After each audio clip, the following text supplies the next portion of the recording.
I should have seen it coming. I should have noticed the late-night whispers, the hidden messages, the way she avoided my gaze when I asked simple questions about the finances. But I didn't.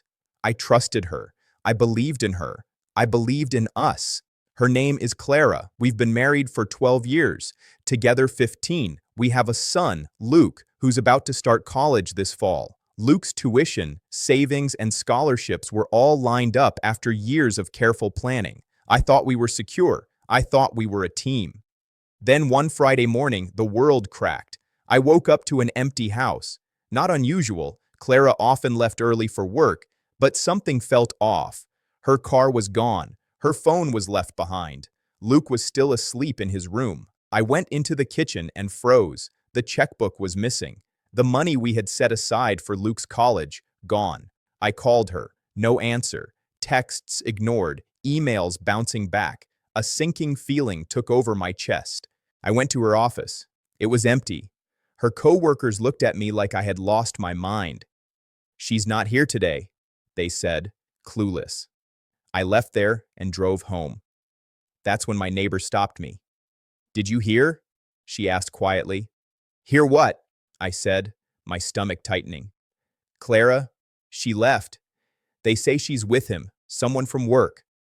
The ground seemed to vanish under me. My wife, my life, my son's future, gone. The next few days were a blur. I contacted the bank. They confirmed it. Clara had withdrawn almost everything from our joint accounts, including the college fund. She had wired it to an untraceable account and left a forwarding address that led to nowhere. The police were involved. Statements were filed. Threats were made. But the reality was stark. She had planned this. She had been preparing for months. I sat in the empty kitchen, staring at Luke's textbooks stacked neatly on the counter. The letters from his prospective universities felt heavier than bricks. "Dad?" Luke's voice shook me out of my stupor. He had come down for breakfast. His eyes were red from crying. I don't know, buddy," I said honestly, "but we're going to figure this out." His small hand found mine, and I felt a surge of protectiveness I hadn't realized was there. Clara had taken so much, but she wouldn't take this. Our bond. Weeks turned into months. The authorities couldn't locate her. Greg, her coworker and lover, was listed as her emergency contact somewhere along the trail she left. Every lead went cold. Every attempt to recover the money failed. Luke tried to be strong, but I could see the hurt in him. "Why would Mom do this?" he asked one night, tears streaming down his cheeks. "I don't know, son," I said quietly. "Sometimes people make terrible choices, but we can't let her choices define us." I realized that night that I had two options: dwell on the betrayal, let it destroy me and Luke, or rebuild, faster and stronger than before. I chose the latter. I sold some of our investments, cut unnecessary expenses, and reached out to Luke's university. To my relief, with scholarships and a payment plan, his tuition was still manageable. It wasn't ideal, it wasn't fair, but it was possible. Luke watched me handle it all. I could see the admiration in his eyes. "You're handling this, Dad," he said one evening. "I have to," I replied, "because we don't have a choice." That night, I realized something else.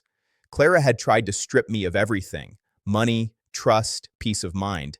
But she had underestimated one thing: the strength that comes from being forced to rise when everything collapses. Months passed. Clara's disappearance became a local story. Her betrayal was whispered about in offices and grocery stores. People expressed sympathy. Some even offered advice. But I stayed focused. My priority wasn't revenge. It was Luke, his future, and rebuilding our lives. Then one morning, nearly 8 months after she fled, I got a call. "Detective Harris, calling from the city PD. We've located Clara and Greg." My pulse quickened. "Where?" I asked.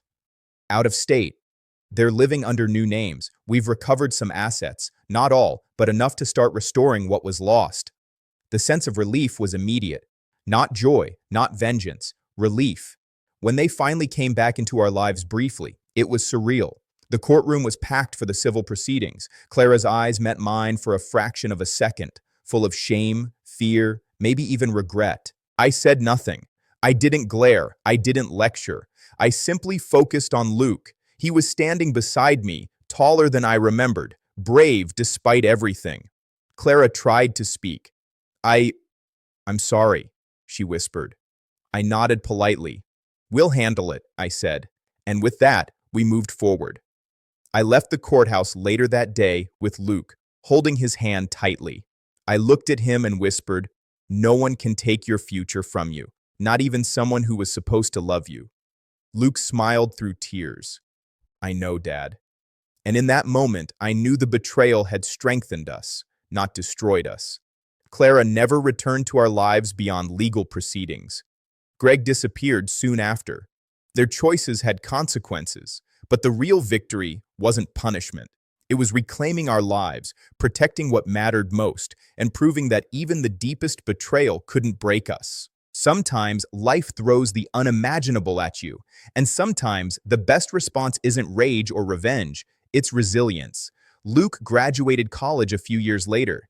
He walked across that stage with pride, not bitterness, and I was there standing beside him, knowing that while someone had tried to steal our future, we had built it stronger than before.